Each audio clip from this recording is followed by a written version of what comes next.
With a new year comes new beginnings, and that's why I'm kicking it off the right way, by seeking defeat. Yeah, you heard me right, because you can't have a good vengeance without a good defeat. That's just how it works. It's like bulking and cutting. See, everyone wants the vengeance body, but what they don't understand is a body of vengeance is just as much about hitting your macros. How much sleep are you getting, and is it good restful sleep, or is it sleep from being beaten unconscious while your village is destroyed and there was nothing I could do about it? If you diet, does help as long as you have a way of clawing yourself back. And yeah, sometimes life gets in the way, but it's more about persistence than it is about perfection. Rome wasn't crushed in a day. It required a lot of goths to get to where it is. And so did I, but I can tell you firsthand they're not into you unless you're broken, so you better get to breaking. Because the stronger you get, the more you gotta increase your resistance. Oh, come on, were you even trying? Yeah, it's hard work, but it's all worth it. Because at the end of it all, you get to finally say, do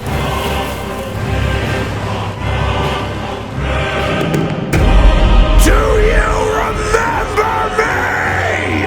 I'm Lyle Rath, and this is Pregame Discharge, the P90X of revenge. So, Microsoft just deadass bought Activision Blizzard for about $70 billion, which makes this the biggest deal not only in the history of gaming, but in the tech industry as a whole. And oh boy, is it a hole. But we'll get to that in a second. What does it mean for you, the gamer? Well, obviously Activision's big game is Call of Duty, and Microsoft has reassured everybody that Call of Duty will continue to release on PlayStation consoles. It's such a massive game, it would be stupid not to do that. Also, kind of a side note, and this is not a promise, Microsoft might handle the whole season pass microtransaction thing a little bit different than Activision did. Using their other games as a reference, Halo Infinite's not great for it, but it's gotten a lot better since launch and it's free in the first place. Sea of Thieves, though, I've spent money on that game like once, and it was almost out of guilt. Like, I play it so much I just figured I'd throw $5 at something totally unnecessary. But they also might just go, oh yeah, the Call of Duty players have proved that they'll just buy fucking loot boxes on Normandy Beach, so fuck them. Outside of Call of Duty, though, owning Activision means that Microsoft now owns Crash Bandicoot and Spyro the Dragon. Only 90s kids will understand how goddamn weird that is. It also means they might revive some franchises that you haven't seen in a while. Phil Spencer himself in an interview name-dropped King's Quest and Guitar Hero, and also Hexen technically, but I think that was a joke. Tony Hawk, I think they own. I don't know how that works since Tony Hawk is a real guy in his 50s living in existential purgatory from getting half recognized at airports. And then there's obviously the Blizzard side of things, you know, Diablo, Overwatch, World of Warcraft, Hearthstone, StarCraft, all things that might end up with Xbox ports if they don't already have them, end up on Game Pass. Maybe crossplay is a bigger incentive now that Microsoft owns them. So yeah, lots to look forward to as you ignore the fact that Microsoft is now edging its way into holding a scary monopoly over the gaming industry. And speaking of ignoring things for way too long, you can't really talk about Activision without addressing the elephant in the room.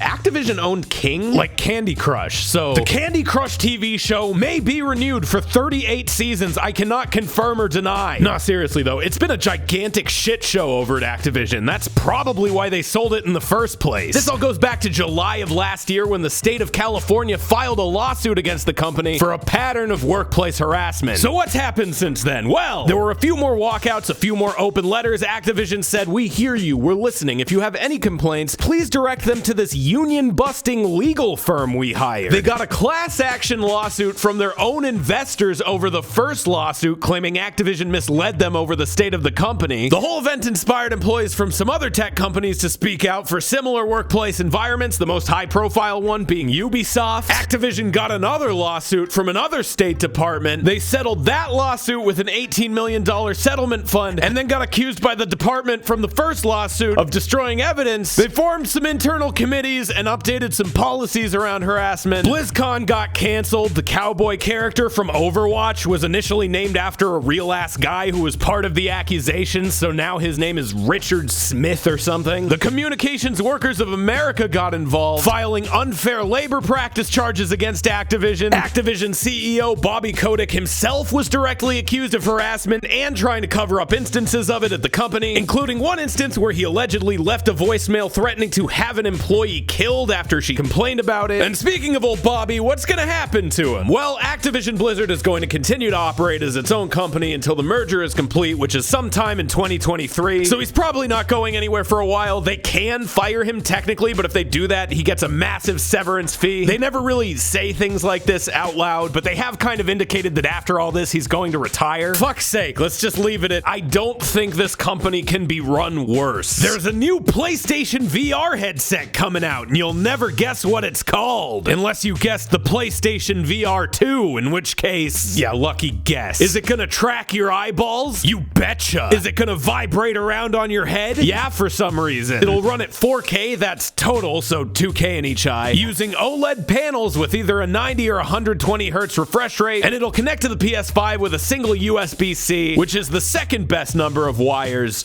1. It'll track motion the same way the new Oculus stuff does, with just a bunch of cameras on the outside of it. And the controller will do that thing that the Index does where it tracks your fingies. No word on a price yet, which I feel like is a very important factor for VR headsets, considering you don't need one of these. Nobody needs one of these, especially if it's not connected to your computer and you can't go on the internet and watch videos. Normal videos, dog videos. They announced a Horizon VR game for it though. That's cool or something. Respawn Entertainment is working on not one, not two, not 3, but 3 new Star Wars games. One of them being the sequel to Star Wars Jedi, the guy who fell down or whatever. But the other two, it could be anything. Respawn, of course, is the same studio that makes Titanfall, well, made Titanfall, and also Apex Legends, so if I were a betting man, I'd probably say one of them is some kind of competitive multiplayer online game. And if I were a speculating man, I mean, it could even be the next Star Wars Battlefront, but it will never be Titanfall 3. I don't care if it's dating my mom. Shenmue is getting a Shenmue,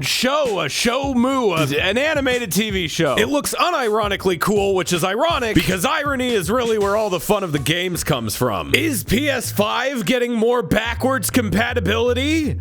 Maybe. If you've ever wondered why you can't play your PS3 games on a PS4 or PS5, it's because the PS3 was built really fucking weird. It used 2 different types of RAM. The processor was really powerful, but the graphics card was super shitty, so a lot of the graphics were actually handled by the CPU. Basically, it was a pain in the ass to make games for, and is now a pain in the ass to make ports for. But Mark Cerny, the lead architect for PS4 and PS5, has filed a patent for, and I quote, backward compatibility through use of spoof clock and fine-grained frequency control. I'm not gonna sit here and pretend that I know what that means, but as some kind of glitch or mistake, people have started seeing PS3 games appear with price tags on the PlayStation 5. Now, the weird part is not that they're on the store in the first place. That PlayStation Now streaming service exists, but that's a subscription fee, so the fact that they have price tags, I don't know. This is just a rumor, but partnered with the other rumor that PlayStation is allegedly working on its own version of the Xbox Game Pass. There are a lot of dots out there just ripe for some connecting. While we're on rumors, Armored Core, which is a FromSoft franchise from before Demon's Souls that's responsible for some people holding controllers like this, has a sequel in the works, apparently. There were some leaks that came out of some kind of consumer survey that FromSoft did where they reportedly showed some footage of the game, and while that didn't leak, some screenshots with some really nasty watermarks did. Reportedly, the survey described the game as having, quote, a massive and 3-dimensional map, as well as different types of gear and equipment like guns, but also a robot sword and shield, robot body customization, and a, quote, sci-fi world created by Hidetaka Miyazaki, which is the Dark Souls guy. Will it bring Dark Souls style gameplay with it? I don't know. Armored Core doesn't really seem like it plays like that, but this is all, again, heavily substantiated speculizing. Sea of Thieves got a big old presentational about the future of the game. The presentation itself mostly focused on story and emergent world kind of stuff, so the world's gonna basically change from season to season. They also released kind of a roadmap of the coming seasons, and it looks like there's more of a gameplay focus on the next one. Also, Arena is being put out to pasture. I'm sure the 3 people who played it will be very disappointed that they can't sit in a waiting room for 2 hours and never actually get into a game anymore. That's not an exaggeration, by the way. Like, it sucks that it's gone, but it's probably a good call. Industries really want you to be a good little adopter and eat your NFTs. And the gaming industry is no different. Here comes the airplane. If you don't know what an NFT is? God, I wish I was you. If you're totally not tech savvy, the important thing to know is it's a digital receipt. And that receipt can pretty much be for anything, but it's not the thing itself. The way that they're generated is by a bunch of computers running and blowing electricity doing pointless math equations. That's kind of the short version of it. And people really don't like them for environmental reasons. They're probably a big part of why you can't find a graphics card or a PlayStation 5 right now. And in general, they're just kind of weird and dystopian. On the other hand, NFTs are a thing to sell you. So there's really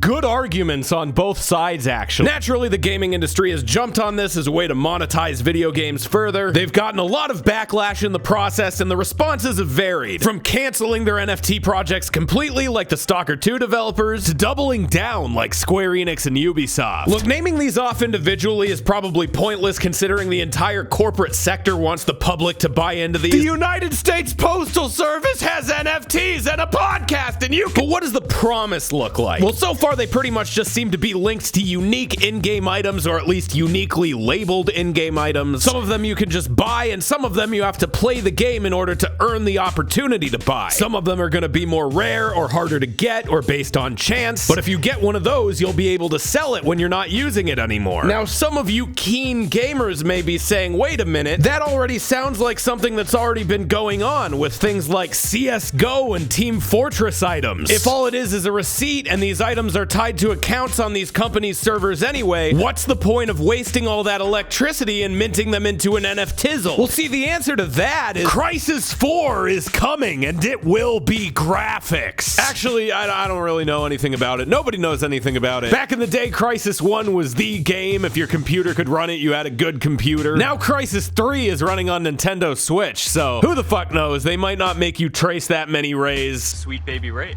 But they should. Such is tradition. What do I and the Italian Senate have in common? Before now, I would have said nothing. But it turns out we both watched Final Fantasy VII porn this morning. This is real. A video of Tifa getting railed from behind played for the entire Italian Senate during a public Zoom meeting. And I don't mean it was on there for a second, then closed immediately. It was there for a good 30 to 45. Look, say what you will about Italians, but they do have taste. And if progress like this keeps happening, maybe one day Italians and normal people will be able to live side by side. Anyway, here are the game releases for the month. I'm Lyle Rath, and this has been Pregame Discharge. Thanks for watching, and hey, we do cartoons and stuff around here too. The newest one's on the screen right now if you want to check it out. And we also got a Patreon. We're trying to get a lot more videos on the channel this year. So if you can kick in anything, even if it's just like $1, that would help immensely. And we do one of these episodes at the end of every month, so come back for more gaming news. Okay, bye!